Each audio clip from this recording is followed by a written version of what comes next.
Está presente un delegado o alguien que pueda grabar la sesión.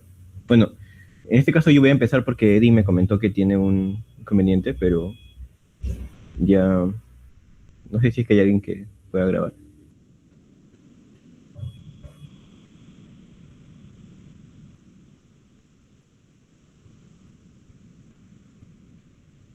Bueno, si no, no hay problema, igual yo de todas formas voy a exponer. Sí, yo lo grabo, Leonardo, no te preocupes. Ya, gracias. Bien, habíamos hablado de meningitis, abscesos, granulomas y el algoritmo para ver cefaleas, ¿no? Y ahora estamos en el tema de cefaleas primarias. Es un tema breve, bien, aprovechando que la gente se está uniendo. Bueno, así que ya no somos muchos, capaz reprogramemos la clase de cefaleas, perdón, de la clase de epilepsia, ¿no? Que va a exponer Eddie. Eh, pero ya, bueno, entonces habíamos dicho que tenemos que primero identificar factores de riesgo para ver si es que las cefaleas son secundarias. Pero si las descartamos, tenemos las cefaleas primarias. A ver, este voy a usar aquí cursor, puntero. Bien, en las cefaleas primarias el tema es bastante sencillo. Simplemente compara las tres clásicas cefaleas primarias. La tensional es la que puede durar poquito, 30 minutos o una semana. Y se describe como una vincha, ¿no? Como una banda en la frente. Entonces es bilateral, de tipo eh, gravativa o como peso, o incluso un dolor sordo. Suele ser de intensidad leve a moderada, no dificulta la calidad de vida, no dificulta el trabajo. Entonces, no incapacita. Eso, ¿no? Y ahí está su carácter opresivo, constante, sordo. Y puede acompañarse de fonofobia o fotofobia. eh, no suele acompañarse, de hecho, no se acompaña de náuseas y vómitos. Y con sensibilidad pericraniana. En cambio, la migraña sí es discapacitante, ¿no? Un dolor moderado a severo, tipo pulsátil, que antes se consideraba que su origen pulsátil era de la migraña, su origen era por la dilatación de los vasos, ¿no? Bueno, su duración es de 4 a 72 horas, o sea, más o menos de 3 horas a 3 días, 4 a 72 horas, y puede ser severo, ¿no? Es una cefalea severa, que dificulta la calidad de vida, y se acompaña de náuseas, vómitos, fotofobias, fonofobia, y puede tener un 30 o 15 a 25% de casos auras, ¿no? O sea, en un cuarto de las migrañas, uno de cada 4 pacientes con migraña tiene su aura, ¿no? Que es la migraña clásica, ¿no? Pero es la menos frecuente. Por último, tenemos la cefalea en racimos, la cefalea suicida, cefalea de Horton, o cluster headache, ¿no? Es la que puede durar menos, 15 minutos a 180 minutos por episodio, y suelen ser episodios cortos, pero recurrentes, ¿no? Que se agrupan como racimos, como indica su nombre. Entonces, esta es unilateral y se acompaña de síntomas oculares, ¿no? Dolor periorbitario, lagrimeo, que es la epífora, puede haber también rinorrea, que es la secreción nasal, ¿no? Rubor. Suele ser intenso, por eso se llama suicida, ¿no? Es un dolor muy intenso, la cefalea en racimos. Tipo punzante, por eso puse una aguja, y con síntomas autonómicos, que ya mencioné. Entonces, bueno, este es un ejercicio bastante sencillo. Dice, varón joven de 30 va por un episodio de cefalea semanal de lente instalación, sordo, y que lo compara como una venda apretada. Con esas características, que es una venda, ya lo diagnosticamos una cefalea tensional, ¿no? Así suelen ser los casos clínicos. Además tiene contracción de músculos posteriores del cráneo de 4 a 10 horas y no empeora con el ejercicio. El diagnóstico es cefalea tensional. Entonces sería la B.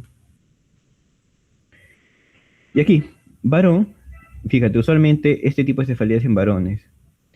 Fumador crónico, el desencadenante suele ser el tabaco o el alcohol. Hace 4 años tiene intenso dolor periorbitario que interrumpe el sueño asociado a lagrimeo y congestión nasal. Listo, ya está el diagnóstico, ¿no? se exacerba con licor. Y las crisis duran 20 minutos y pueden repetirse durante el día. Recuérdate que las cefaleas que se asocian más a mujeres son la tensional y migraña, ¿no? Mientras que la racimos, cefalea en racimos es más de varones. ¿Qué más? La cefalea en racimos se exacerba o interrumpe el sueño, aquí está, mientras que la migraña se calma con el sueño, o sea, suele desaparecer con el sueño, ¿no? Entonces es un tipo de esta cefalea en racimos, ¿no? Bien, esta tabla más o menos te compara el manejo de cada cefalea, ¿no? Fíjate que siempre hay medidas no farmacológicas, o sea, no vas, cuando es un dolor que no es tan severo o cuando no está el paciente con dolor en ese momento, no siempre vas a darle pastillas, sino que haces un tratamiento no farmacológico. Si es tensional, puedes hacer técnicas de relajación, ¿no? Porque tratar su desencadenante, ¿no? El desencadenante de la cefalea. Si es migraña, siempre se recomiendan medidas generales, como es tratar los precipitantes. Realmente el precipitante de la migraña es cualquier cosa, ¿no? Por eso no los he puesto ya esta vez.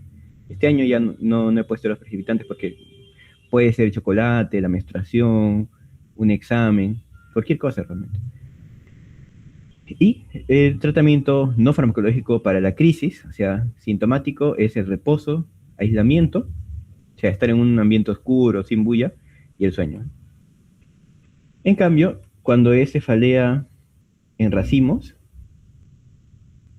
ya el no farmacológico puede incluir pasear, o viento frío, o ponerse hielo, ¿no? A ver, esto no me he dado cuenta que esto realmente tapa parte de la pantalla, voy a ponerlo por acá. Ya. Ahora, respecto a los fármacos, si es cefalea tensional, como profiláctico podría indicarse antidepresivos tricíclicos, ¿no? Como es la amitriptilina. Disculpen, no tengo hoy mi tableta gráfica, pero aquí va la amitriptilina, ¿ya? Y el tratamiento de la crisis de cefalea tensional o del episodio de cefalea tensional puede empezar con paracetamol, ¿no? O con aspirina o con AINE. Otros AINES, ¿no? Ibuprofeno, por ejemplo. En el caso de la migraña, el tratamiento profiláctico se da con una condición, ¿no? Que el paciente tenga una carita triste. ¿Qué significa? Que se repita muchas veces, sea tratamiento profiláctico, o que haya focalización persistente y severa, o que haya dificultad en la vida cotidiana, o que sea invalidante, cualquiera de esos síntomas. O sea, un paciente mal, con migraña y mal, le vas a dar profilaxis, ¿no? Siempre le das. ¿Con qué? Con cualquiera de estas opciones. Esto también ha sido pregunta de salud, no me recuerdo. ¿Salud o ENAM? Uno de los dos. ¿Cuáles los grupos farmacológicos que das como profilaxis para migraña? ¿No? Y te ponían todos estos. Betabloqueantes, los que acaban en ol, ¿no? Propanolol, por ejemplo. Acuérdate que esos no se dan en asma, ¿no? Calcio antagonistas, ¿no? Como verapamil o diltiazem.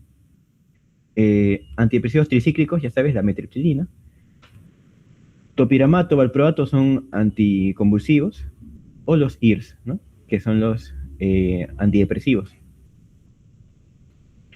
Ahora, cuando es una crisis, la migraña se trata dependiendo de la intensidad, ¿no? Si es una crisis con moderada intensidad, o sea que duele pero no es el extremo, puedes empezar con AINE, ¿no? Analgésicos, incluso paracetamol funciona, ¿no?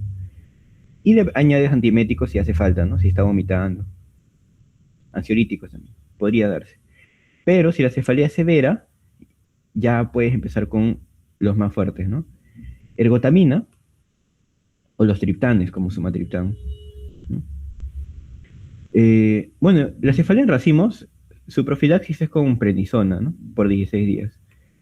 O con calcio antagonistas como verapamilo. Pero la crisis, no te puedes olvidar, en racimos tiene un tratamiento de la crisis bien, bien accesible, ¿no? Y que se puede repetir, que es el oxígeno al 100%. Ya, no te olvides, ¿qué tipo de cefalea se trata con oxígeno al 100% cuando es en racimos? 7 a 10 litros por minuto, o como otra opción, aunque no es tan accesible, sumatriptán subcutáneo. Bien, ¿cuál es el tratamiento más adecuado de cefalea tensional? Bueno, aquí el único analgésico, ¿no? Bueno, cafeína no es alprazolam, gabapentina, tramadol. De primera línea, paracetamol, ¿no? O ibuprofeno, que es un AINE, para cefalea tensional. Aquí. Tratamiento profiláctico de la crisis migrañosa involucra fármacos que pertenecen a los siguientes grupos. Ahí está, ¿no? ENAM 2006. ¿Cuáles son los grupos farmacológicos? Eh, ¿Alguien se anima a responder?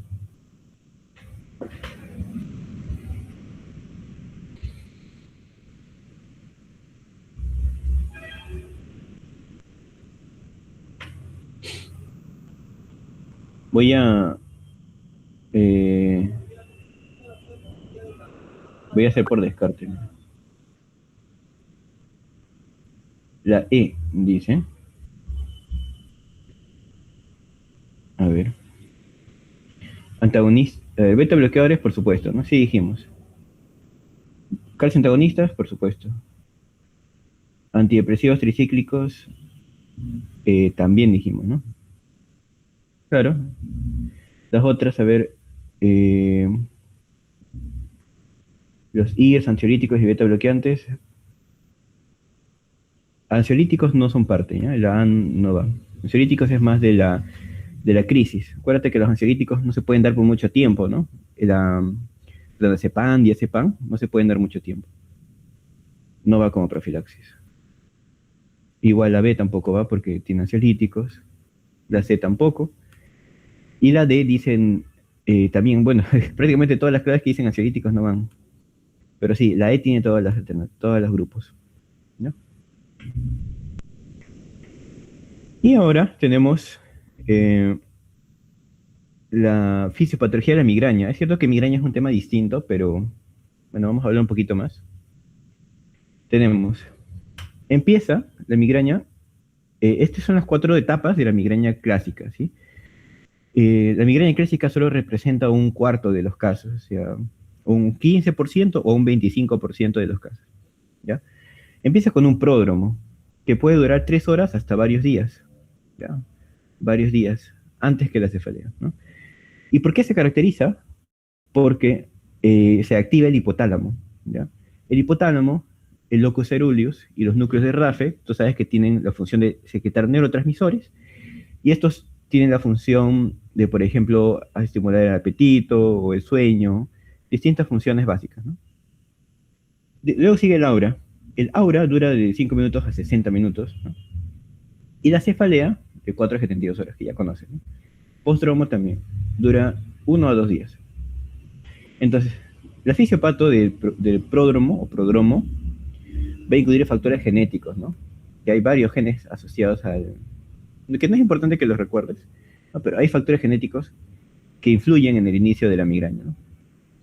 Y los desencadenantes, ¿no? Que puede ser cualquier cosa, como ya te dije, ¿no? Alimentos grasos, chocolates, la misma menstruación, el estrés, el estudio, el trabajo.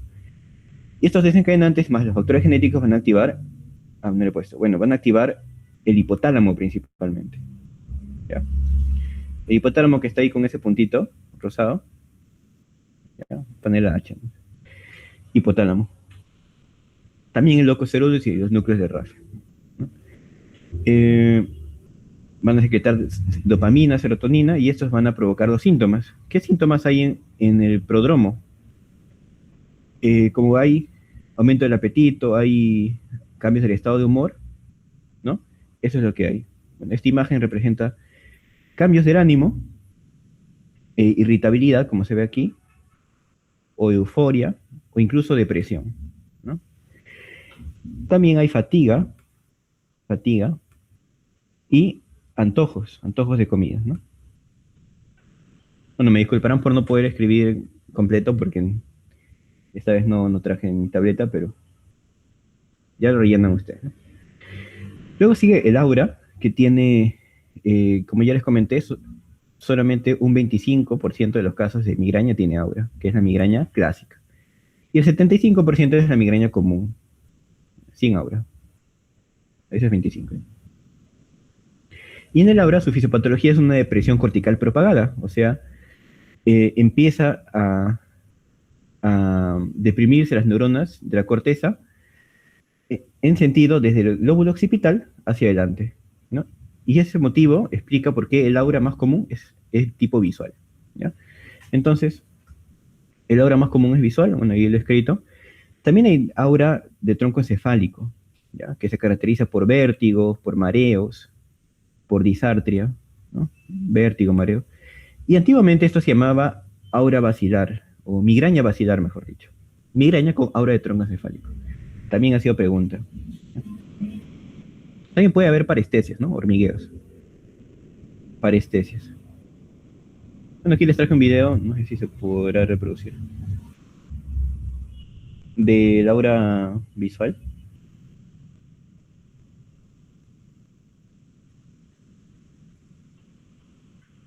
Ahí se ven fotopsias, ¿no? Las fotopsias son esas luces de colores que se ven en el campo visual. Esas son el aura visual. Mira cómo se va haciendo más grande.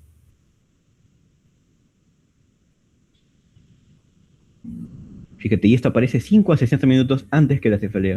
O sea, ese aura, que es lo más común, le avisa al paciente que debe tomar ya su medicación, ¿no? Debe tomar su medicación, ya sea paracetamol, que es muy raro, ¿no? Pero puede calmar. Ibuprofeno, o un triptán, o ergotamina. Pero te avisa, ¿no? Más o menos media hora antes de la cefalea aparece el aura. Y luego la cefalea, ya sabes sus características. Su fisiopato es que se liberan sustancias algógenas a partir del nervio trigémino, las terminaciones nerviosas del nervio trigémino.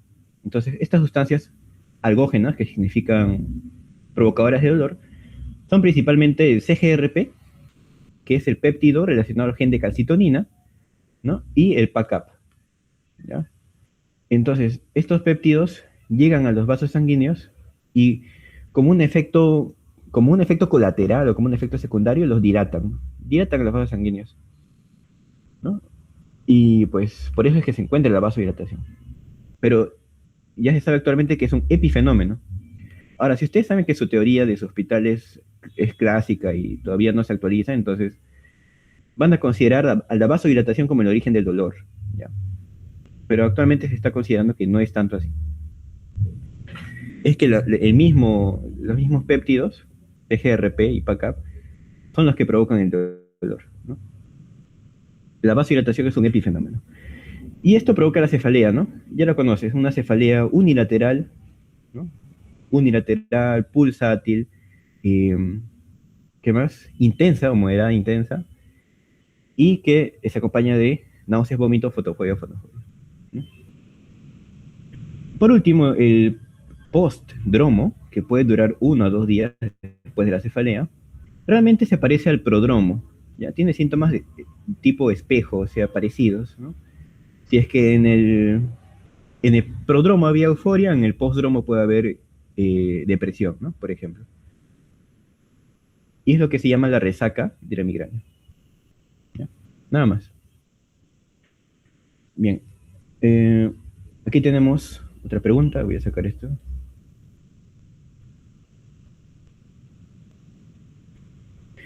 ¿Por qué lo incorrecto respecto a la fisiopatología de la migraña? Dice, ¿alguien se anima a responder esta pregunta? Pregunta nomás. Cada ataque de migraña presenta 4 fases, pero no todo ataque progresa por las 4 fases, sí, ¿no? Eso es cierto, entonces no es la clave, ¿no? En el aura hay una depresión cortical propagada que se inicia en el lóbulo occipital, por lo tanto los síntomas visuales son los más frecuentes, sí. La cefalea se debe a la estimulación del sistema trigémino vascular. Sí, ¿no? El sistema trigémino vascular. De hecho, todas las cefaleas son por estimulación del sistema trigeminal, del nervio trigémino. Obvio, ¿no? Porque las cefaleas son por estimulación de las... Por anatomía sabes que las cefaleas son porque las terminaciones nerviosas del trigémino, que inervan a la dura madre, se estimulan, ¿no? Y eso provoca el dolor. Pero aquí dice trigémino vascular. La migraña es especialmente trigémino vascular. La clave sería la D. ¿no? Las moléculas importantes que explican la cefalea son CGRP, PACAP y óxido nítrico, que tienen una potente acción vasoconstrictora. Es vasodilatadora, ¿no? Recuerda que la vasodilatación es un epifenómeno, ¿no? CGRP vasodilata, pero su acción en las terminaciones nerviosas es lo que provoca el dolor, no la vasodilatación. Me piden presunción diagnóstica. Mujer de 49 que va por un cuadro de cefalea recurrente en hemicráneo acompañado de náuseas y vómitos. Nota que antes de aparecer la cefalea siente ver luces brillantes, que son las fotopsias. Y es la forma más frecuente de aura, ¿no? El aura más frecuente. ¿Cuál sería la presunción diagnóstica? Es una migraña con aura, o sea, la migraña clásica.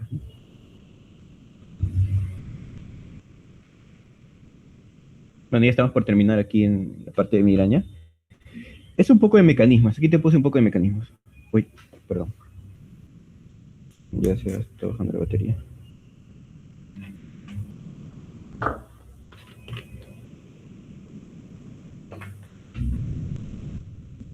Segundo.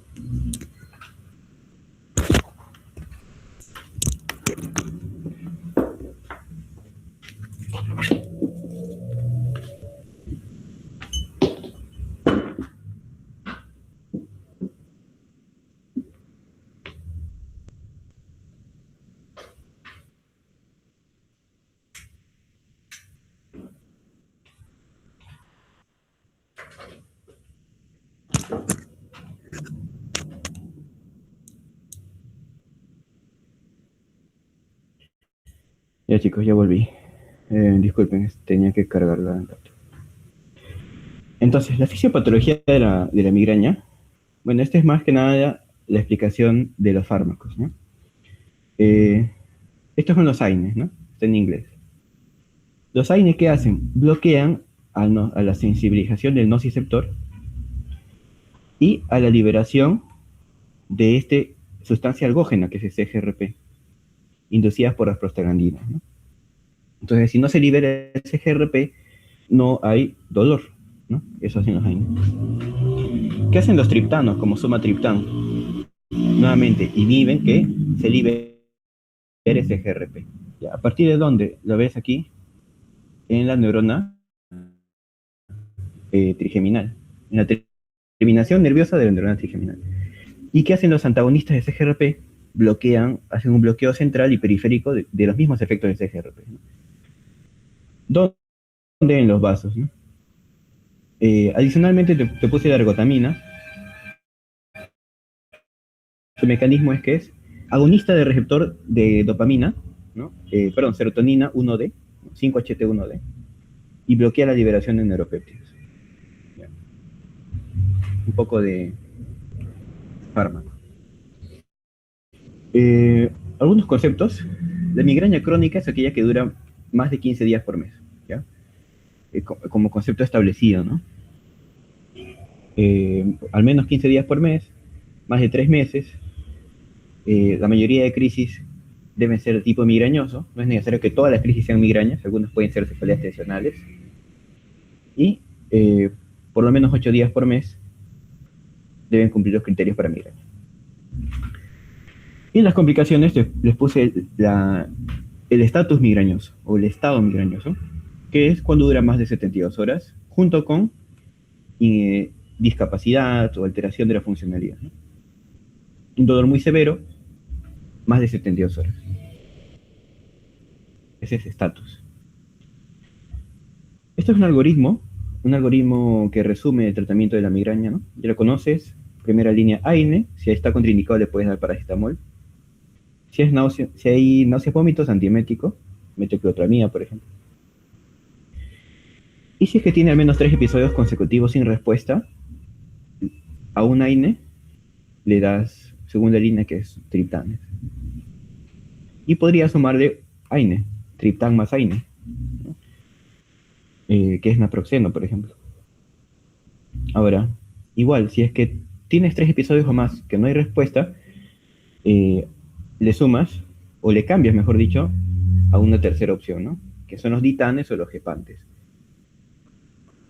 Bueno, usualmente el dolor suele remitir con los triptanes, ¿no?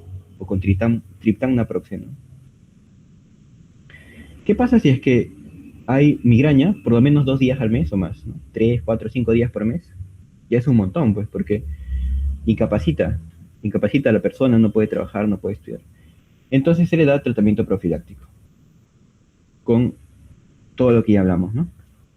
Beta bloqueantes, candesartán, valproato, topiramato, que tienen gran inconveniente que son teratógenos. Entonces a una chica con migraña que está en edad reproductiva, ¿no? Entre 15 y 49 años, no le puedes dar estos fármacos, ¿no? Para prevenir la migraña, porque si llegara a embarazarse, va a haber trastornos del tubo neural, ¿no?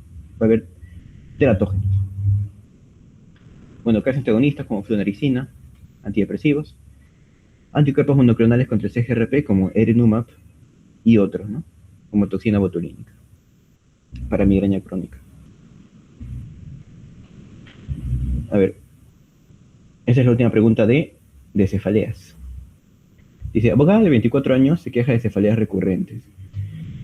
Desde hace 4 años. Lo refiere a tipo pulsátil, pronto parietal. ¿Ya? Pulsátil, pronto parietal, que suele ser muy intensa y se intensifica con el ruido. O sea, hay sonofobia. Las crisis se presentan hasta 8 veces al mes. Un montón, ¿sí, no? Más de 2. Y el examen está ansiosa y nada más. ¿Qué tratamiento farmacológico da como profilaxis, dice, para prevenir recurrencias? Mira, identifiquemos todos los que están aquí, en esta parte. Propanolol, sí está, beta bloqueantes. Topiramato, sí está. AINE no se puede usar para prevenir recurrencias. Recuerda que los AINE solo se pueden tomar como máximo 5 días, así, de forma aguda, porque luego hay mayor riesgo de úlceras pépticas. El estómago sufre, ¿no?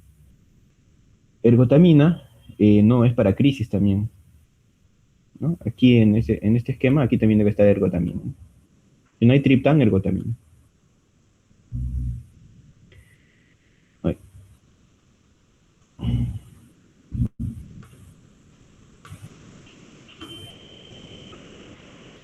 Fluoxetina, no, pues, porque los que son antipsicóticos no son parte de la profilaxis de migraña. Tenemos propanolol y topiramato. ¿Cuál elegimos?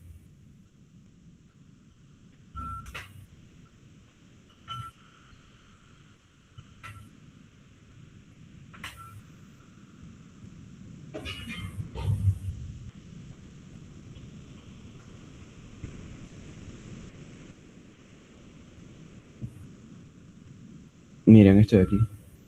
El cangrejo, ¿no? Si es una mujer en edad fértil, en este caso la abogada tiene 24 años, no le vamos a dar un teratógeno.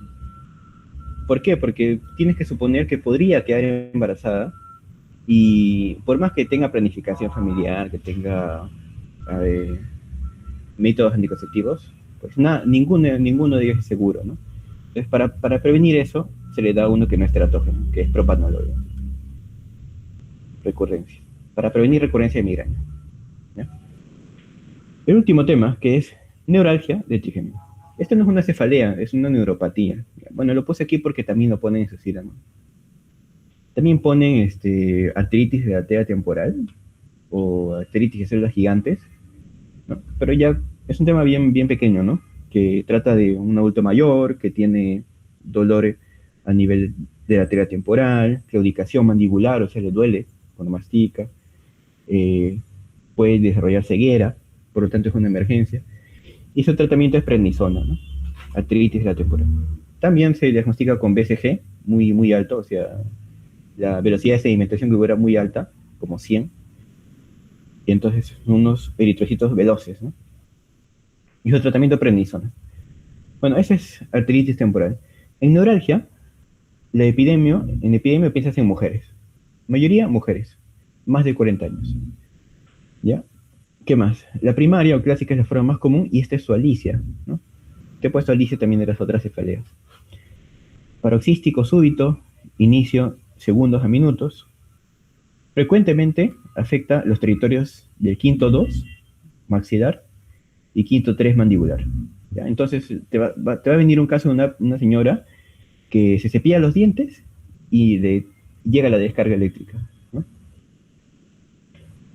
Es un dolor tipo lancinante o en corriente, tipo corriente. Sí, incapacita, es un dolor severo y podría tener síntomas neurológicos, ¿no? Acompañantes.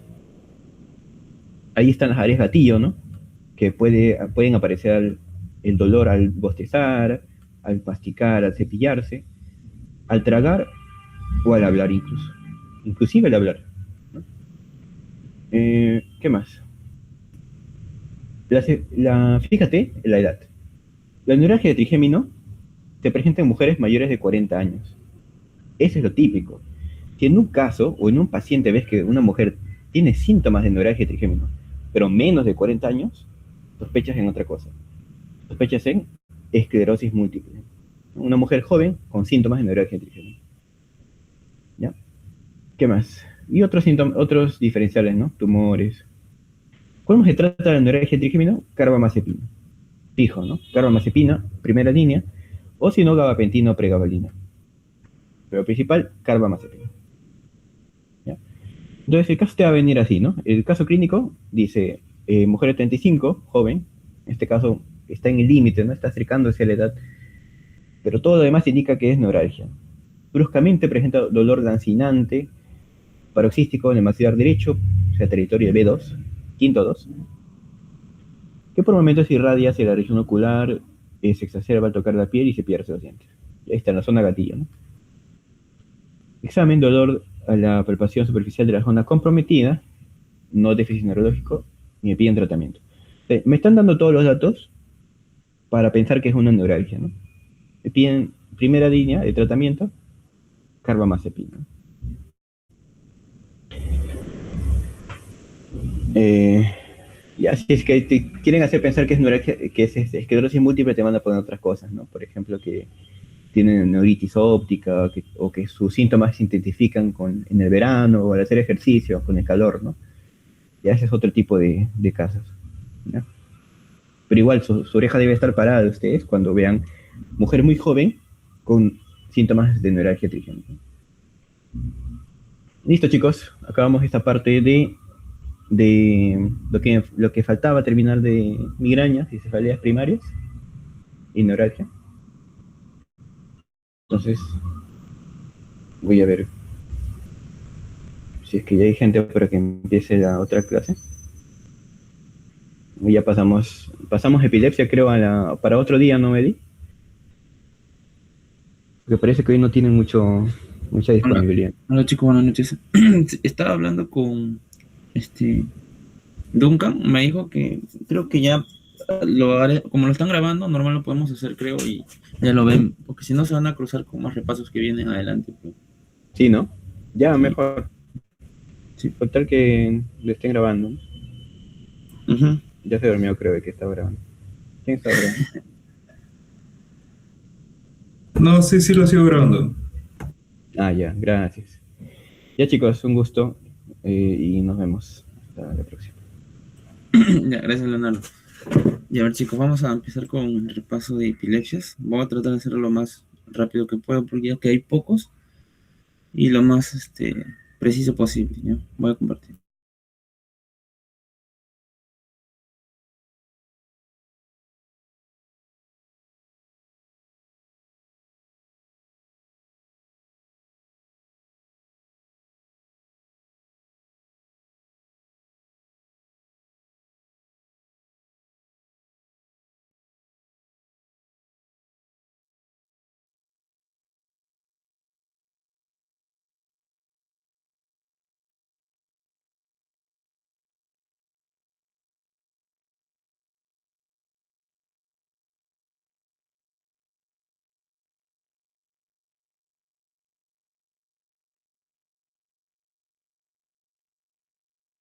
A ver, denme un segundo, por favor.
Ya está, vamos a comenzar.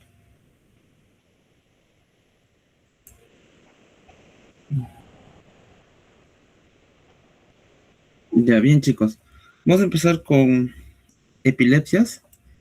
Acá no cargó la imagen que era solamente en la portada de epilepsias. Pero ya, vayamos directamente al, al grano. Ya bien, vamos a empezar con las definiciones. Eh, Vamos a empezar definiendo qué es epilepsias y también fijar algunos términos que suelen confundirse posteriormente. eh, Vamos a ir fijándolos y hacer la diferencia entre cada uno de ellos, ¿no? Bien, vamos a utilizar como referencia de la definición de la ILAE, que es la Liga Internacional de Lucha contra la Epilepsia, que es la que suele dar guías y pautas de diagnóstico con respecto a la epilepsia, ¿no? Que su mayor actualización reciente ha sido este 2025, donde hay algunas consideraciones a tomar con respecto a clasificaciones antiguas y etiologías, ¿no? Entonces vamos a definir a la epilepsia como ese trastorno cerebral que predispone de manera continua para generar crisis epilépticas. Acá un pequeño paréntesis, crisis epilépticas, está aquí al costado, llámese crisis epilépticas a solamente la ocurrencia transitoria. Es decir, solamente el evento. Por decir, cuando a veces hemos visto en la calle y alguien de repente empieza a temblar. Y ahora vamos a explicar también la correcta terminología de cómo denominar a ello. Y esa es una crisis epiléptica, ¿no? Distinto a una epilepsia. Epilepsia es ya la enfermedad como tal, ¿no? Que es esa predisposición continua para generar crisis epilépticas, ¿no? Y entonces la ILAE, para que se denomine epilepsia, considera 3 criterios, ¿no? Sí me está escuchando, ¿verdad? Ya. Considera 3 criterios. Primero, que al menos 2 crisis no provocadas que estén separadas 24 horas. Es decir, que estas crisis estén en distintos momentos y que no sean provocadas por alguna causa propia que desencadene una crisis epiléptica directa. Por decir, ¿qué crisis son provocadas? Por ejemplo, un traumatismo encefalocraniano que genera un foco epileptógeno que a raíz, a través del trauma, desencadena una crisis epiléptica. O si no, también un stroke, un ACV que así en el momento que se da el ACV, ahí prácticamente inmediatamente después o minutos después genera una crisis epiléptica. O incluso fiebre de 38 grados que pasando esa cantidad de temperatura el cuerpo reacciona, bueno, y parte de ello es una crisis que podrían darse en algunas personas. Esas son entonces crisis provocadas, es decir, si se soluciona la causa que causó, bueno, valga la redundancia, si se soluciona la causa subyacente, entonces se libera el momento de crisis, ¿no? En cambio, este criterio es que sean crisis no provocadas, como reflejas. Otro criterio es que las crisis no provocadas tengan un alto riesgo de recurrencia mayor a un 60% en los próximos 10 años. ¿Esto qué quiere decir? Este segundo criterio. Quiere decir que una persona hace una crisis, por ejemplo, una crisis epiléptica en un determinado día. Pasa 1 mes, 2 meses, 3 meses, 4 meses, 1 año, 2 años. No vuelve a hacer a presentar otro episodio. Sin embargo, a las evaluaciones neurológicas que ha recurrido, por decir el electroencefalograma o imágenes de resonancia magnética, muestran un foco epileptógeno, es decir, muestran evidencia de que podría desencadenarse una epilepsia o muestran alteraciones en el electroencefalograma. Entonces, esa recurrencia mayor a un 60% en ese lapso de 10 años podría ser otro criterio más, ¿no? Y aparte de que es el síndrome epiléptico, ¿no? que es un criterio en el que, como saben, síndrome, conjunto de síntomas y síntomas que van a, por ejemplo, considerar la edad de presentación, el inicio, qué tipo de movimientos realiza, si es pérdida o no de la conciencia, y ello, ¿no? Entonces, esa es epilepsias, predisposición continua para generar crisis epilépticas. Las crisis epilépticas es solamente la ocurrencia transitoria, es decir, momentáneo, ese momento, y diferenciarlo también del estatus epiléptico. Estatus epilépticos es una crisis que no remite. Y al ser una crisis que no remite, estamos ante una emergencia neurológica, es por eso que lo pongo así con el signo de alarma. Y caso muy distinto es la convulsión que coloquialmente se le usa, es un término no médico, generalmente una convulsión es, por decir, una manifestación tónico-clónica, o que es ese acto que vemos a una persona en crisis epiléptica cuando está temblando, ¿no? Pero es un término no médico, no se le usa más vulgarmente.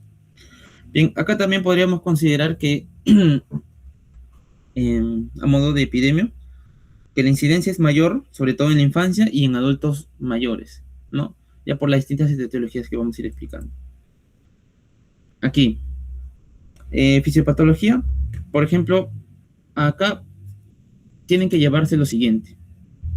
Estas dos palabritas acá. Hiperexcitabilidad e hipersincronía. Para ello, tienen que comprender esto. Por ejemplo, nuestro cerebro, todos los neurotransmisores funcionan como un equilibrio entre las fuerzas excitatorias y las fuerzas inhibitorias. Excitatorias que están regulados por el glutamato e inhibitorias por el GABA. Cuando este desequilibrio se rompe, genera en una red neuronal en un punto que todas las neuronas reaccionen de manera conjunta y sincrónica, y es por ello que se desencadena, ¿no? Al romper este desequilibrio, hiperexcitabilidad e hipersincronía, que es lo más importante de la fisiopatología que se deben llevar, que está acá resumido. Ahora, esta imagen también, así a grandes rasgos, la voy a mencionar, porque es importante, bueno, medianamente para lo que posteriormente vamos a explicar sobre el tratamiento farmacológico. Por ejemplo, acá tenemos una sinapsis. Acá hay que considerar, por ejemplo, que el glutamato es precursor del GABA y la enzima que se encarga de ese procedimiento es la glutamato descarboxilasa, ¿no? O GAT. Se conoce como GAT también y, claro, juega un papel muy importante en la pérdida de este desequilibrio, ¿cierto? Bueno, aparte también que el GABA se va a encapsular en vesículas. Estas vesículas van a ser favorecidas por su liberación, es favorecida, mejor dicho, por los canales de calcio. También considerar que una vez que el GABA ya esté en el espacio presináptico, los receptores de GABA van a estar mediados también incluso por canales de cloro, canales de sodio, y todas estas cositas que ya más adelante vamos a ver cómo es que los fármacos antiepilépticos van a actuar en alguna de estos canales o vías, ¿no? Ahora, de manera así rápida y simple, la etiología, por ejemplo, anteriormente se le decía, ¿no? Estos términos que están de verdes: idiopático, sintomático y criptogénico. Actualmente ya tiene otra denominación, ¿no? Que es una de las actualizaciones. Por ejemplo, idiopático se le dice ahora, el nuevo término es genética, porque es una causa que no tiene una identificación más que sea simplemente una asociación de un patrón hereditario, ¿no? El sintomático, que ahora es estructural y metabólico, es una lesión ya evidente, ¿no? Estructural, por ejemplo, tumores, traumatismos, que en la neuroimagen es obviamente visto, ¿no? Y criptogénico es causa desconocida, ¿no? Una sospecha clínica, pero no es demostrable en la neuroimagen. Y acá también unas etiologías de crisis epilépticas por edad de representación, ¿no? Por ejemplo, acá hay que destacar que esto de acá son etiologías de crisis epilépticas, es decir, que pueden generar un momento de una crisis momentánea, o sea, no que te produzca la enfermedad de epilepsia como tal, no necesariamente, ¿no? Y mencionar también que no son cerrados, ¿no? O sea, son lo que en determinado grupo de edad principalmente suelen aumentar, ¿no? Por ejemplo, en neonatos es prácticamente al nacer, ¿no? Una encefalopatía hipóxica isquémica, lactantes y niños, las crisis febriles, que también ya mencionamos, que podrían causar desencadenar, ¿no? Este evento de hiperestabilidad, de hipersincronía. Adolescentes es más idiopático en jóvenes de 38 y 35 años, consumo de drogas, y adultos por traumas, 35 a 50 años, y los adultos mayores son están más predispuestos a crisis vasculares, ¿no? Como stroke y demás.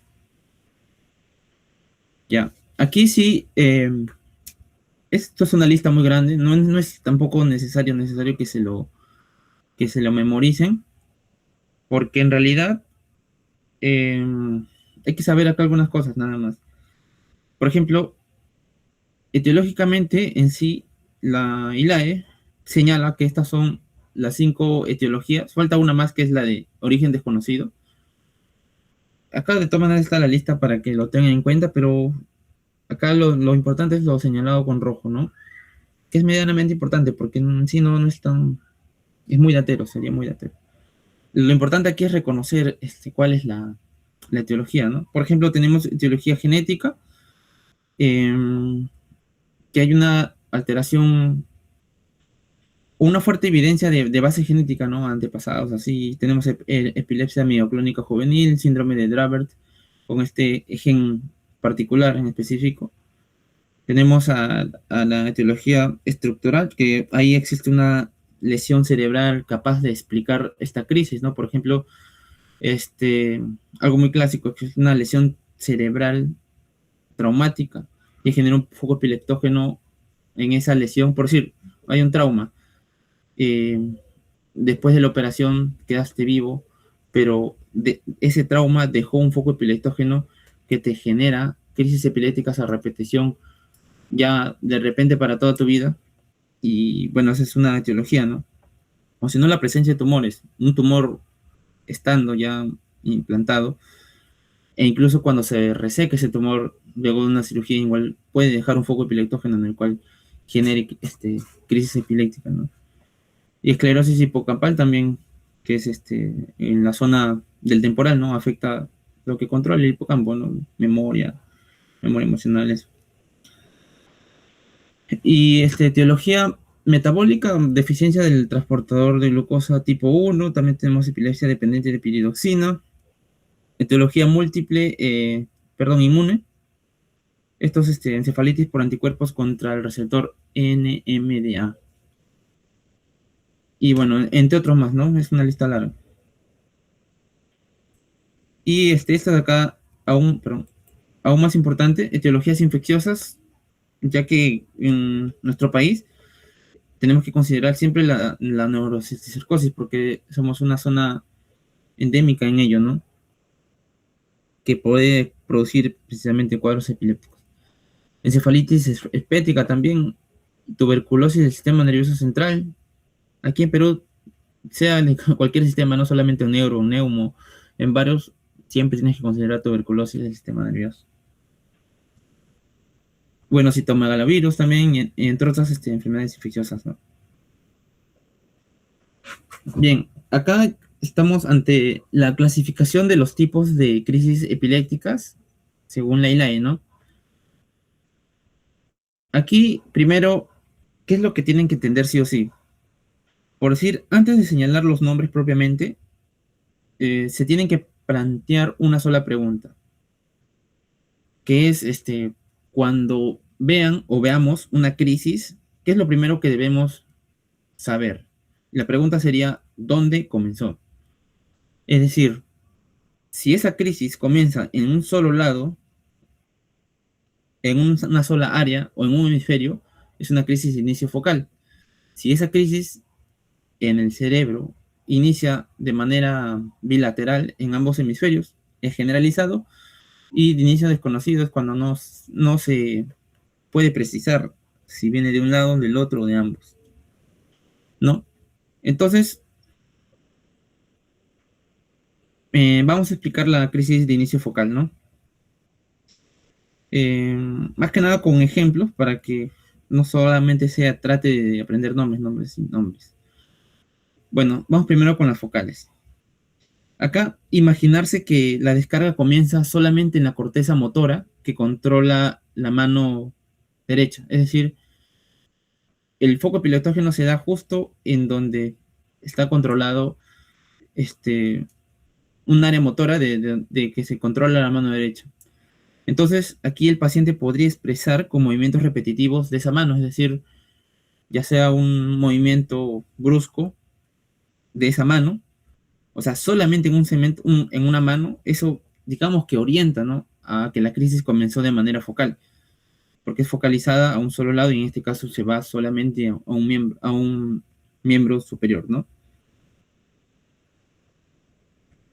Y ahora, ello, también hay una diferencia. Es que durante la crisis, si es que el paciente eh, mantiene la conciencia alterada o la conciencia está preservada. Si la conciencia está preservada, no hay mucho que hablar ahí. Por ejemplo, en cambio, si un paciente puede tener, por ejemplo, movimientos anormales de una mano, y aún así decimos, en ese caso, ¿no? El paciente dice, doctor, yo me acuerdo de todo, o sea, cuando estaba presentando esa crisis, dice, yo me acuerdo de todo, esa sería una crisis focal con conciencia preservada.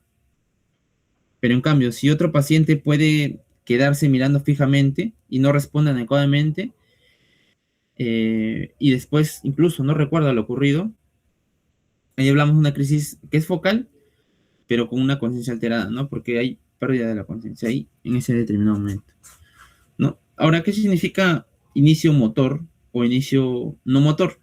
Es precisamente cómo es que se manifiesta ese inicio, ¿no? Por ejemplo, tenemos eh, automatismos que son, por decir, es una conducta motora que aparentemente es coordinada, pero que ocurre de manera involuntaria durante la crisis. Por ejemplo, a veces cuando se cierra la boca como si estuvieran masticando algo repetidamente, o incluso hacer movimientos con los labios, como morderse los labios o manipular algún lado de esto, así como repetitivos, esos son automatismos. Y generalmente es en una sola parte, pues, ¿no? Por eso que es inicio vocal.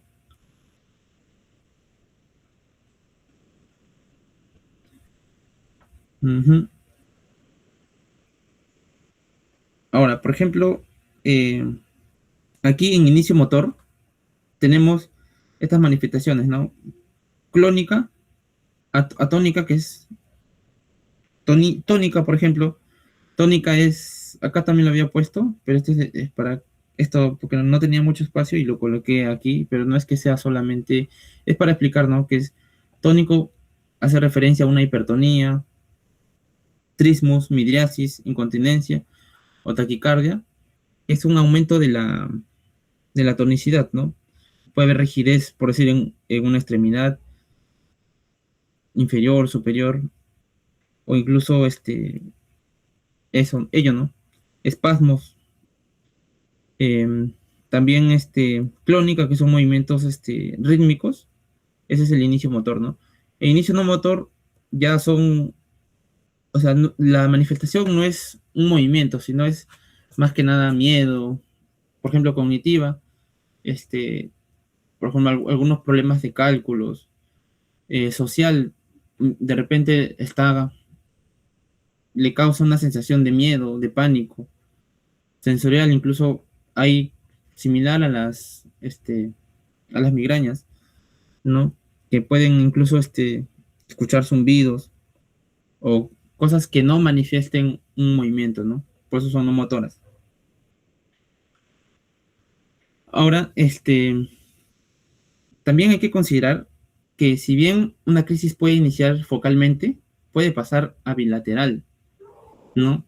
Que eso no es algo que deben tener en cuenta porque no es que sea cerrado inicio focal, solo inicio focalmente, inicio generalizado, solo generalizado. No, puede ser focal y pasar a generalizado, ¿no? Y ahora acá en generalizadas, por ejemplo, En las crisis generalizadas, am,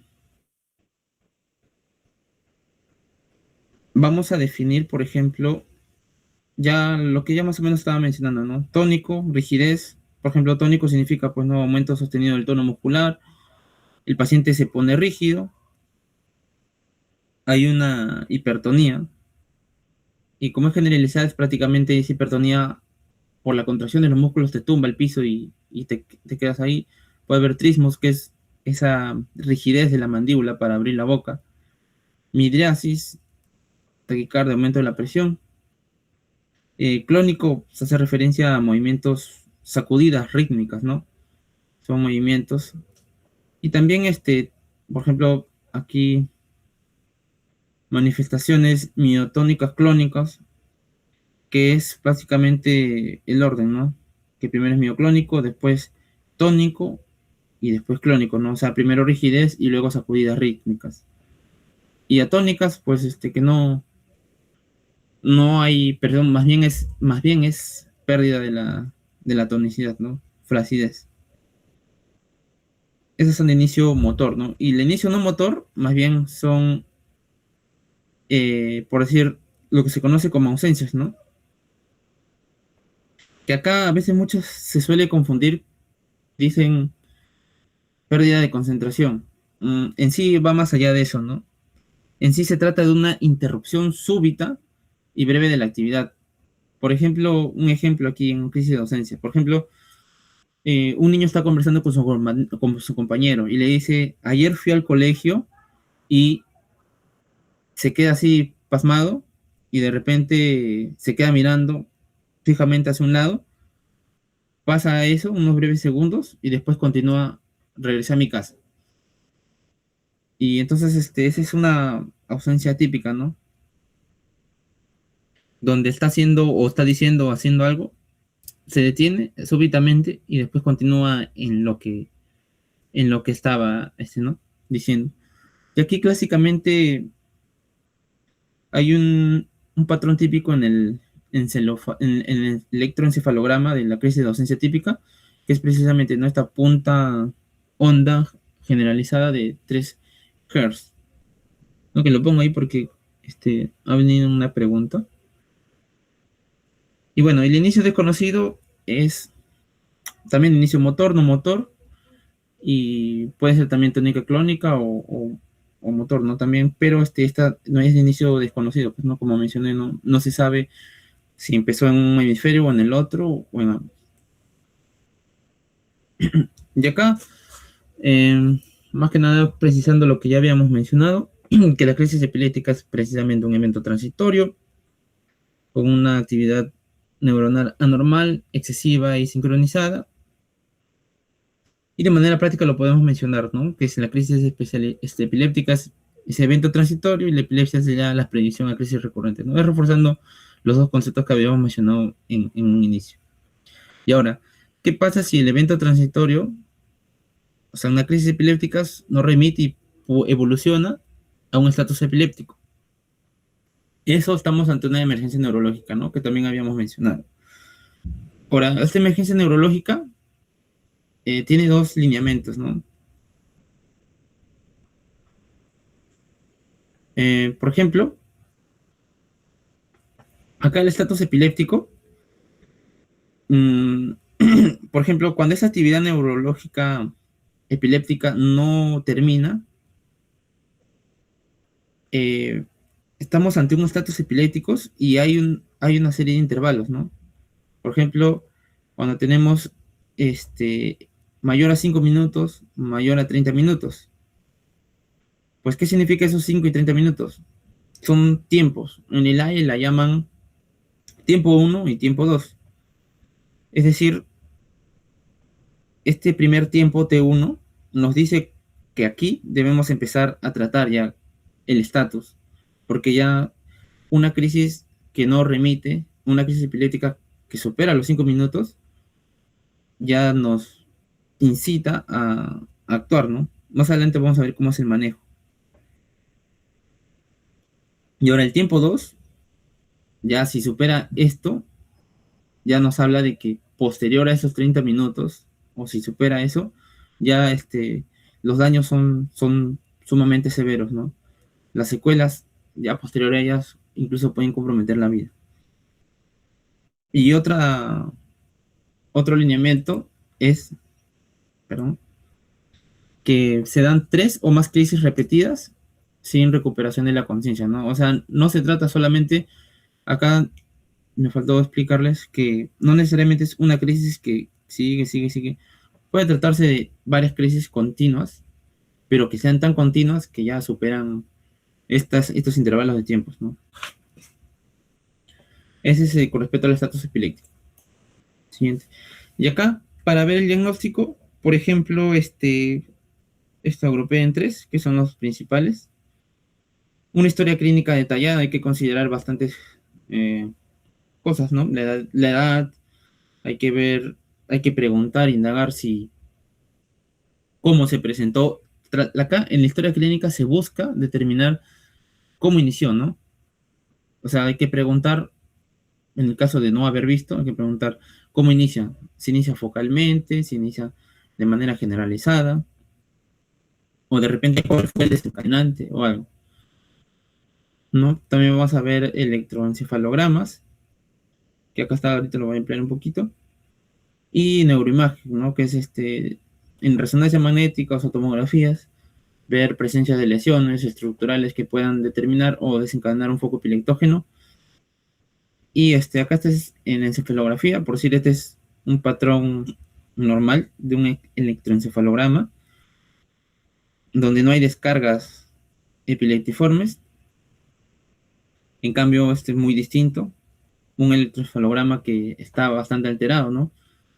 Que hay una evidencia de una actividad epileptiforme. Que estos son ya puntas, ondas agudas, y bueno, y esto de acá que se deben aprender, que es un complejo punta-onda, que es lo que caracteriza un encefalograma con alteraciones epileptógenas, ¿no? Epileptiformes. Ya bueno, aquí en la farmacología, bueno, fármacos antiepilépticos, más que nada a modo de tomar algunas partes de la fisiopatología que mencioné hace un rato, es que donde actúan los determinados medicamentos antiepilépticos, ¿no? De todas maneras puse acá primera generación, segunda generación, tercera generación. ¿Por qué? Porque a veces algunos se suelen preguntar, ¿no? Por ejemplo, ya de manera muy latera, te ponen alternativas y te ponen qué fármaco es antiepiléptico de segunda generación, y ahí te ponen descartar y paz. ¿No? Es a modo de memoria esto, ¿no? Pero más que nada la generación es simplemente por el momento de aparición, ¿no? Que apareció. Pero aquí hay que considerar, por ejemplo, este grafiquito de acá. Bueno, como habíamos mencionado al inicio, la epilepsia ocurre cuando hay una hiperexcitabilidad e hipersincronía neuronal. Entonces, farmacológicamente vamos a tener dos grandes estrategias, ¿no? O ya sea disminuir la excitación o potenciar la inhibición. Entonces vamos a primero a los, ¿no? A los blancos que hay que actuar acá. Por ejemplo, aquí, canales de calcio, perdón, canales de sodio, es, digamos, vamos a llamarlo un primer blanco, que este canal de sodio dependiente de voltaje son fundamentales para que la neurona genere potenciales de acción. Esos potenciales de acción repetitivos que desencadenan esas crisis. Entonces, si disminuimos esta capacidad de disparar repetidamente, vamos a lograr disminuir la hiperexcitabilidad, ¿no? Y acá hay ejemplo de algunos fármacos como fenitoína, carbamazepina, también tenemos la hemotrigina, que actúan a nivel de estos canales de sodio, ¿no? También tenemos a los canales de calcio.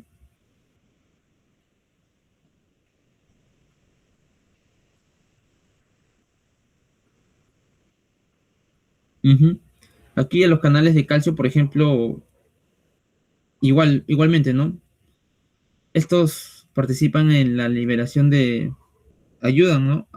Cuando las vesículas de GABA salían, igual estos canales de calcio favorecían esa salida, ¿no?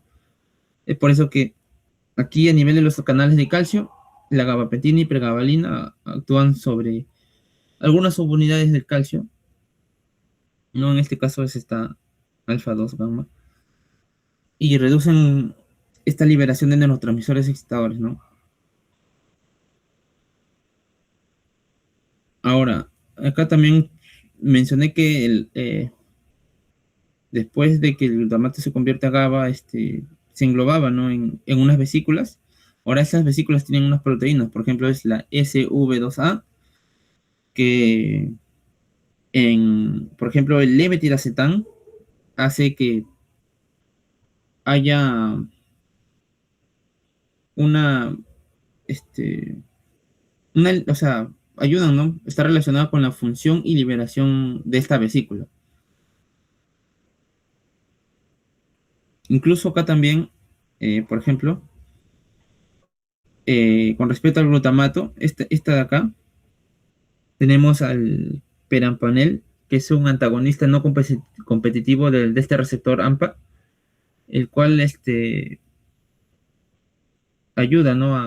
a este receptor, es como un receptor del glutamato, ¿no? Y también vamos a tener los receptores GABA, propiamente, que vamos a buscar potenciar directamente la acción de ellos, ¿no? Con benzodiazepinas y barbitúricos, y que estos estaban asociados a canales de cloro, ¿no? Ujú. Y ese es en síntesis, ¿no? Ello de los fármacos antiepiléticos, pero ahora lo vamos a aplicar en el tratamiento. Acá está el tratamiento, igual de manera breve, por decir, lo que se busca en el tratamiento es primero identificar si es inicio focal, generalizado, y en el generalizado separar de una crisis de ausencia, ¿no? En inicio focal vamos a tener de primera línea a la motrigina y levetiracetam. Uh-huh. Claro, la motrigina y levetiracetam, y también pueden usarse, ¿no? Carbamazepina y fenitoína como segunda línea, pero estos se suelen priorizar, ¿no? En inicio focal. Ahora, inicio generalizado, valproato es como decir la vieja confiable porque es de amplio espectro, ¿no? Te puede cubrir todas, incluso una crisis de ausencia. Y la crisis de ausencia es muy específico el fármaco etoproximida. Y acá hay que tener en cuenta que la carbamazepina y la fenitoína, aplicadas a una crisis generalizada, a una crisis de ausencia, no deberíamos darle, porque al contrario, tiene actúa de manera errónea, ¿no? En caso de estos de acá. Más bien, empeora la crisis. Aquí el objetivo del tratamiento es mejorar la calidad de vida y reducir la mortalidad, porque ya recuerdan o ya saben que una epilepsia es una crisis recurrente de predisposición, y lo que se busca es darle calidad de vida, evitar o disminuir sus crisis, ¿no? Bueno, y hablamos de farmacoresistencia cuando el fracaso de dos fármacos antiepilépticos, cualquiera de ellos,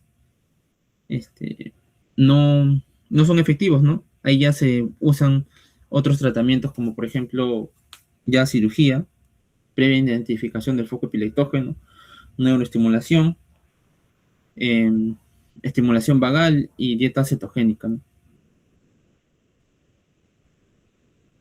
Y acá finalmente el manejo del estatus epiléptico. ¿Se acuerdan que habíamos separado esos tiempos, ¿no? 5 minutos, mayor a 30 minutos. Acá es importante considerar lo siguiente, ¿no? Por ejemplo, el objetivo del manejo del estatus epiléptico es, en primer lugar, tratar de determinar la actividad epileptógena, ¿no? Detener la actividad epileptógena, perdón. Proteger la vía aérea, las funciones vitales, evitar el daño cerebral y corregir las causas desencadenantes. En el caso de la estabilidad inicial, estas son el famoso ABC, ¿no? Lo primero es estabilizar al paciente, sí o sí.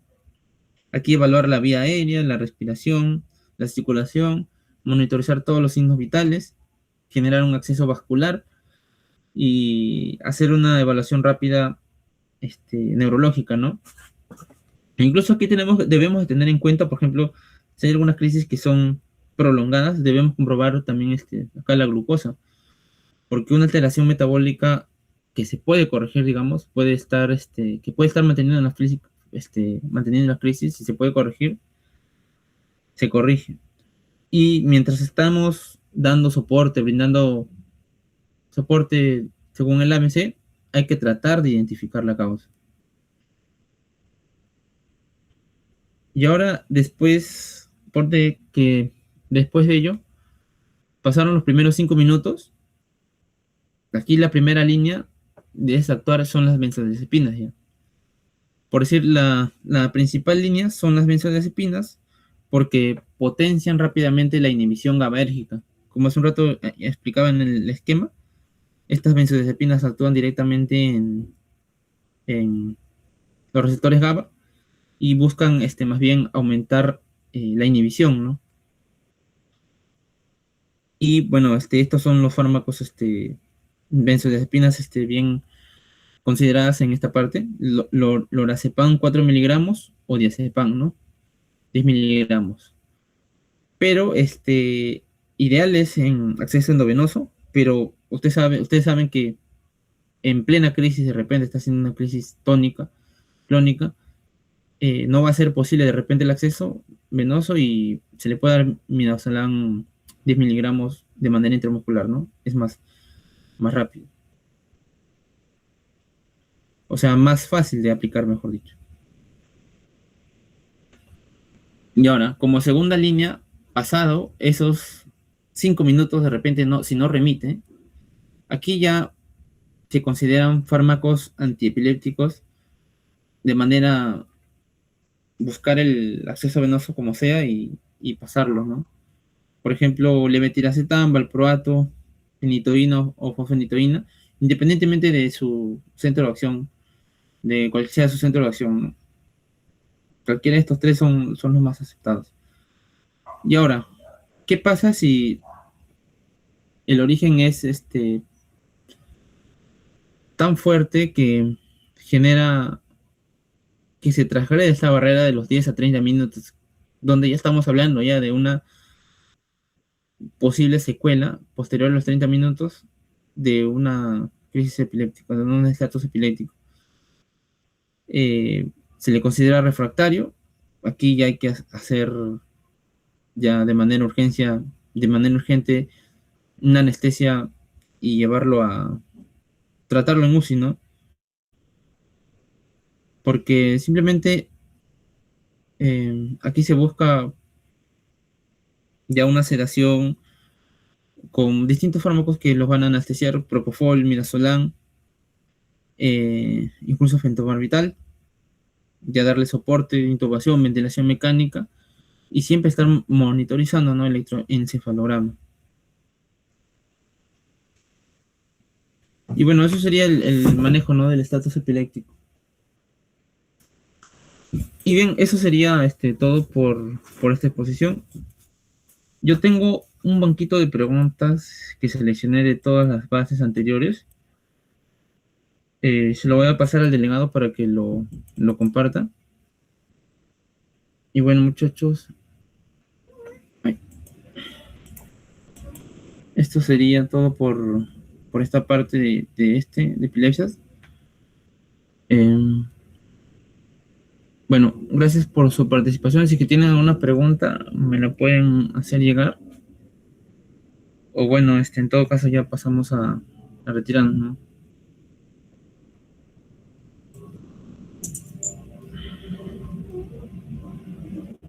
Ya, la presentación la voy a compartir para que se la envíen, y también ese banco de preguntitas. Que están ahí con su solucionario, bien chévere. Solo que ahorita ya no me da el tiempo de poder presentar. Bueno, chicos, eso ha sido todo por mi parte. Muchas gracias. Espero que hayan podido entender este repaso. Y bueno, traten de pasarle la voz a sus compañeros, ¿no? Porque han venido bien pocos ahora. Seguramente tendrán algún examen o algo. Ya se vienen más repasos esta semana. Por eso que hemos tratado de incluso continuar, pese a que no hayan tantos asistentes, ¿no? Pero ahí les muestro la grabación, pues chicos, ¿ya? Muchas gracias. Sí, comparten el video. Ya, nos vemos chicos. Buenas noches a todos. Gracias.